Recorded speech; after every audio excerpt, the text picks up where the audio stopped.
ই-বর্জ্য পরিবেশের একটি নতুন উপকরণ। ব্যবহারের পর বিভিন্ন ধরনের ইলেকট্রনিক্স দ্রব্য যখন অচল বা সচল অবস্থায় ফেলে দেওয়া হয়, সেটাই ই-বর্জ্য। বছরে ৩০ লাখ টন ইলেকট্রনিক বর্জ্য তৈরি হচ্ছে বাংলাদেশে। গত এক দশকে ইলেকট্রনিক পণ্যের বাজার ৩ গুণ বেড়ে দাঁড়িয়েছে প্রায় ১১ লাখ কোটি টাকায়। দেশে কেবল মোবাইল ফোনের বাজারই এখন প্রায় ৬৬,০০০ কোটি টাকার।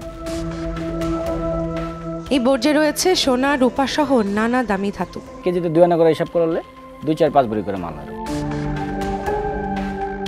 ই-বর্জ্য ব্যবস্থাপনায় ২০১৮ সালে তৈরি হওয়া নীতিমালার কোনো বাস্তবায়ন ৬ বছরেও হয়নি। এই বাজারের সবচেয়ে বড় অংশ নিয়ন্ত্রণ করছে অননুমোদিত খুচরা ব্যবসায়ীরা। বাসাবাড়ি, অফিস বা শিল্প প্রতিষ্ঠান থেকে বাধ্য ইলেকট্রনিক্স পণ্য সংগ্রহ করে তারা। কেজি হিসাবে কিনি, যেটা যে দাম এই দামে কিনে এনে মহাজনে দেই।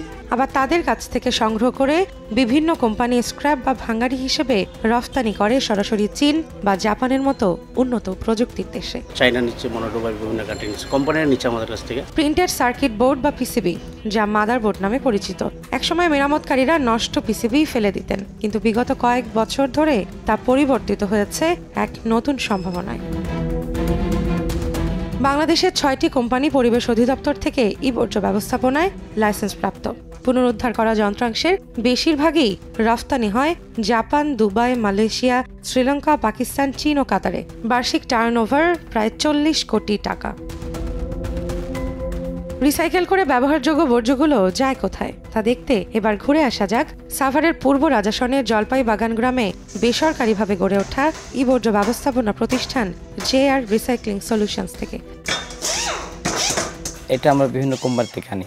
ওটা আনার পরে আমরা এটা পার্ট বাই পার্ট প্রসেসিং করি, মেশিনে খুলে ওটা প্রসেসিং করি। মাদারবোর্ডটা আলাদা করি, মোবাইলের ডিসপ্লেটা আলাদা করি। কিছু কিছু লোকাল কোম্পানি আছে মোবাইলের, ওনারা আবার আমাদের কাছ থেকে সংগ্রহ করে অনেকক্ষণ, আবার ওগুলো আমরা রেখে দিই। তারা নিয়ে যাবে আমাদের কাছ থেকে। নেওয়ার পরে এই নিকেলটা নেওয়ার চাওয়ার পরে এটা আবার অ্যালুমিনিয়াম যখন থেকে যাবে, এটা আবার বিভিন্ন কোম্পানি আছে আপনি যেরকম যারা আপনার এটাকে ভাট্টি দিয়ে এটা গালানো হয়, গালানোর পরে যেরকম সিলভার পাতিল তৈরি হয়, সিলভার প্লেট তৈরি হয়, গ্লাস তৈরি হয়, জগ তৈরি হয়, বিভিন্ন প্রোডাক্ট এটি দিয়ে তৈরি হয়। ব্যক্তি উদ্যোগে গড়ে ওঠা হাতে গোনা কয়েকটি প্রতিষ্ঠান কাজ করছে ই-বর্জ্য নিয়ে, কিন্তু এই খাতটি এখনও নানা সংকটে জর্জরিত।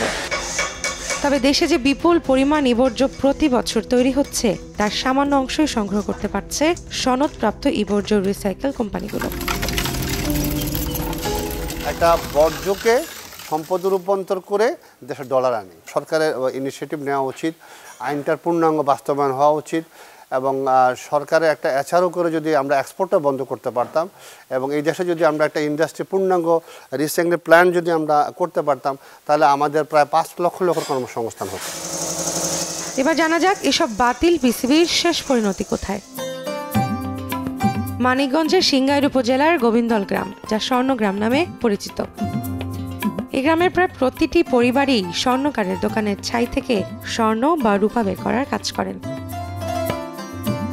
তবে কয়েকটি পরিবার অন্যান্যদের থেকে একটু আলাদা।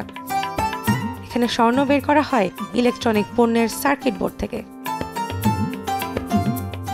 চট্টগ্রাম এবং পুরান ঢাকা শহরের সব জায়গা থেকে মানে এগুলো কালেকশন করা হয়। কালেকশন করার পরে আমরা এগুলো বাড়িতে আনি, আমরা এগুলোকে আগুনে পুরা দিই। তামা, পিতল, লোহা, লক্ষ যা আছে এগুলো বাঁচা হয়। পুরা দেওয়ার পরে যে ঢেকিতে এগুলো গুঁড়া করা হয়।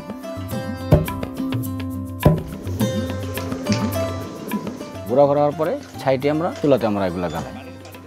গালানোর পরে এখানে একটা চান্দি জমে, রূপার চান্দি জমে।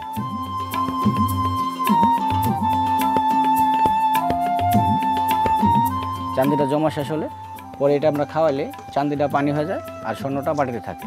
10 কেজি মাল হলে দেখা গেছে যে আপনি 10 আনা কিংবা 20 কেজি মাল হলে মানে কেজিতে 2 আনা করে হিসাব করলে 2-4-5 ভরি করে মাল হয়। প্রতি মাসে 10-12 ভরির মতো এরকম। বর্তমানে শেয়ার বাজারে যা আছে বাজার, আমাদের পাকা সোনাটা তাই আসে।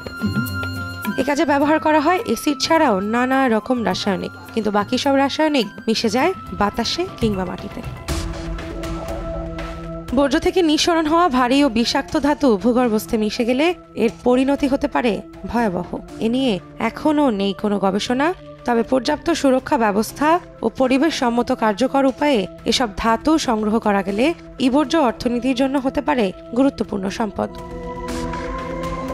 বিশেষজ্ঞরা মনে করেন একই যন্ত্র একাধিক কাজ করবে এমন মাল্টিপারপাস ইলেকট্রনিক্স যন্ত্রের ব্যবহার বাড়ানোর পাশাপাশি রাষ্ট্রীয় পৃষ্ঠপোষকতায় এই ইলেকট্রনিক বর্জ্যের বাজার নিয়ন্ত্রিত হলে রফতানি নির্ভরতা যেমন কমবে তেমনি বাড়বে কর্মসংস্থান। রৌনক নিয়ন্তা, সময় সংবাদ, ঢাকা।